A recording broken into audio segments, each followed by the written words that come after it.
आज की वीडियो की शुरुआत मैं करने वाला हूं राजा परीक्षित और कलयुग का आमना सामना।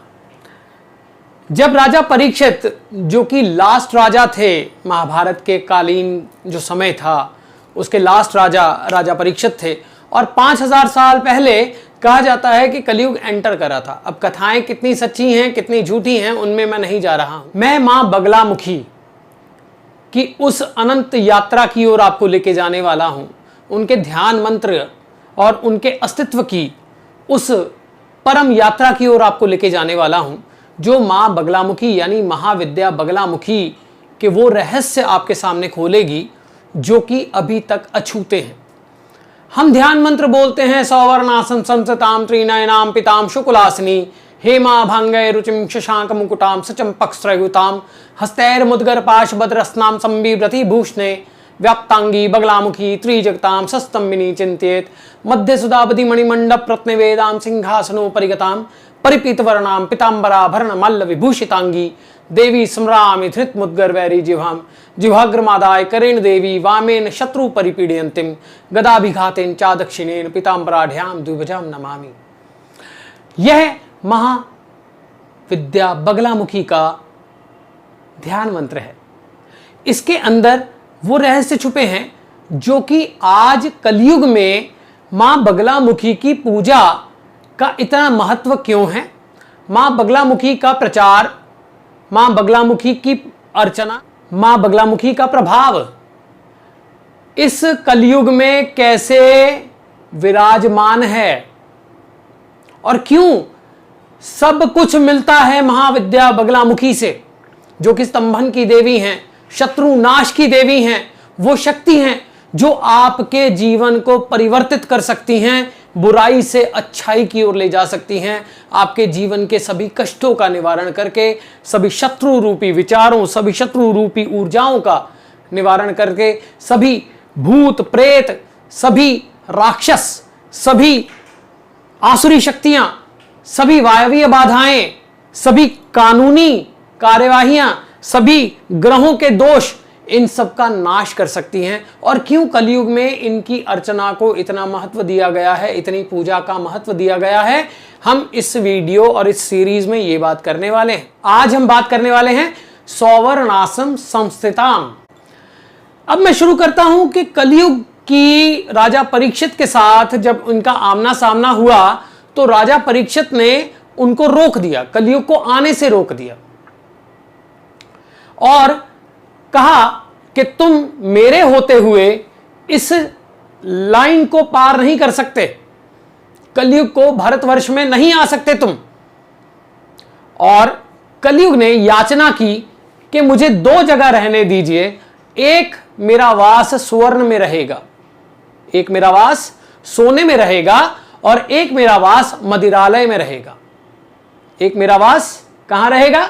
सोने में यानी स्वर्ण में यानी गोल्ड में, और दूसरा मेरा वास रहेगा मदिरालय में या इस प्रकार की जगहों पे, बार्स, पब्स, वैश्यालय, फलान ढिकान, इस तरह की जगहों पे। तो राजा परीक्षित ने बोला कि हां तुम यहां पे जो है वो अवस्थित हो सकते हो, ठीक है, दो जगह तुम्हें प्रभाव दिया। आज गोल्ड की कितनी बात होती है, गोल्ड का राइज कितना हो रहा है, गोल्ड से ही सब करेंसीज चल रही हैं। तो यहां देखने वाली बात यह है कि मां बगलामुखी को यह कहा जाता है सौवर्णासन संस्थिताम, यानी सुवर्ण में वास करने वाली, यानी सौवर्णासन संस्थिताम का अर्थ सुवर्ण का आसन, सौवर्णासन संस्थिताम, तुम सुवर्ण के आसन पर स्थित हो। कलयुग का प्रभाव इतना बढ़ रहा है कि अभी तो हम कहते हैं कि विष्णु विष्णु विष्णु श्रीमद् भगवते महापुरुषस्य, है ना, इसमें हम कहते हैं कलयुगे प्रथम चरणे, यानी कलयुग का प्रथम चरण है ये। तो अभी अगर आप इतना विध्वंस देख रहे हैं तो कलयुग की ऊर्जाएं जब अपने पूर्ण, अभी तो बाल्यावस्था में है, जब यौवन में आएगी तो यह कहा जाता है कि विध्वंस हो जाएगा। उसी विध्वंस को रोकने के लिए 10 महाविद्याओं की जो शक्तियां हैं उनमें स्तंभन की शक्ति जो हर एक बुरी चीज को पैरालाइज कर सकती है, वो है कौन? मां बगलामुखी, वो स्तंभन की देवी जिसके कारण तीनों जगत स्तंभित हैं। जब कलयुग की शक्ति सुवर्ण में है तो उसके साथ लड़ने के लिए, कलयुग रूपी ऊर्जाओं से लड़ने के लिए किस में स्थित होना होगा? क्या चांदी में स्थित होना होगा या किसी और में स्थित होना होगा? वहां लड़ाई भी स्वर्ण से ही होनी है, वहां अग्नि की लड़ाई अग्नि से ही होनी है, धन की लड़ाई वैभव से ही होनी है। और इसी प्रकार से सौवर्णासम संस्थिताम, वो देवी बगलामुखी जो सुवर्ण के आसन पर स्थित हैं, कलयुग रूपी ऊर्जाओं को काउंटर करने के लिए, कलयुग रूपी ऊर्जाओं का नाश करने के लिए, उन्हीं की ऊर्जा सुवर्ण में स्थित है। सौवर्णासम संस्थिताम, इसका बहुत ही गहरा संबंध है। और कलयुग की जितनी ऊर्जाएं हैं सभी शत्रु रूपी हैं ह्यूमैनिटी के लिए। और जहां मां बगलामुखी का हाथ है वहां मानवता को कौन रोक सकता है? जो अमरत्व देने वाली है, जो ऊर्जा देने वाली है। आप ये देखिए कि आज के समय में सब ऊर्जाहीन हैं। हर व्यक्ति किसी न किसी रोग से, किसी न किसी कानूनी कार्यवाही से, किसी न किसी लोन से, किसी न किसी रिश्तों में प्रॉब्लम से, किसी न किसी ब्लैक मैजिक वायवीय बाधा से, या किसी न किसी इसी प्रकार की नेगेटिव एंटिटीज या नेगेटिव एनर्जी से ग्रसित है। चाहे वो डिप्रेशन है, चाहे एंजाइटी है, चाहे रेस्टलेसनेस है, चाहे कुछ भी है, वो आपके कलयुग का ही प्रभाव आपके ऊपर है। जितना छल कपट आज फैल रहा है वो सब क्या है? व्यक्ति व्यक्ति से वैमनस्य कर रहा है, हर व्यक्ति दूसरे व्यक्ति के साथ में ईर्ष्या कर रहा है। उसकी शर्ट मेरे शर्ट से सफेद कैसे?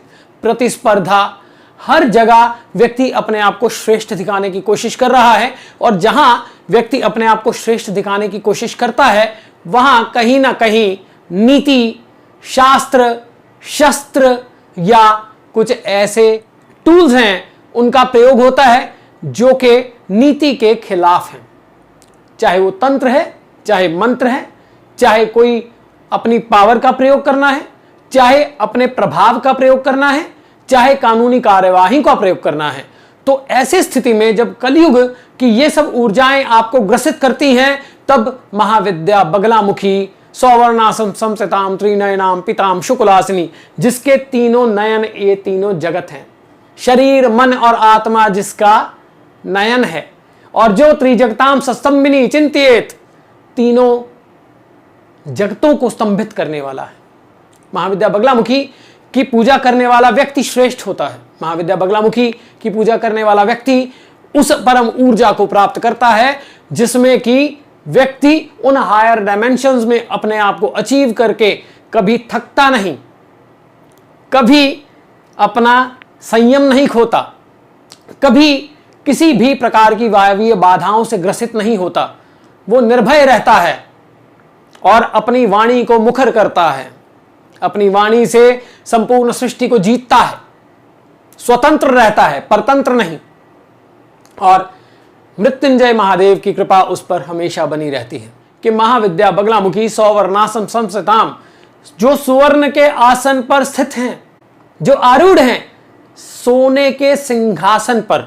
और सोने का सिंहासन का अर्थ अपने आप में यह है कि जहां इकोनॉमी, सभी प्रकार की जो करेंसी है, सभी प्रकार की जो वैल्यूएशन है गोल्ड से होने जा रही है और हो रही है, उस जगह पे उसी जगह ऊर्जा बनकर, स्तंभन बनकर, ताकि उस पर क्या किया जाए, उसको, उसके प्रभाव, उसके विध्वंस को रोकने की शक्ति किसमें है? मां बगलामुखी में। वो उसी स्वर्ण के सिंहासन पर विराजमान है। सोच के देखिए, वही स्वर्ण के आसन पर स्थित होकर इस संपूर्ण सृष्टि की रेगुलेशन कर रही हैं, हर एक चीज को बैलेंस कर रही हैं, बुराई को स्तंभित कर रही हैं। और कैसे कैसे कर रही हैं ये हम इसी सीरीज में बात करेंगे। जुड़े रहिए।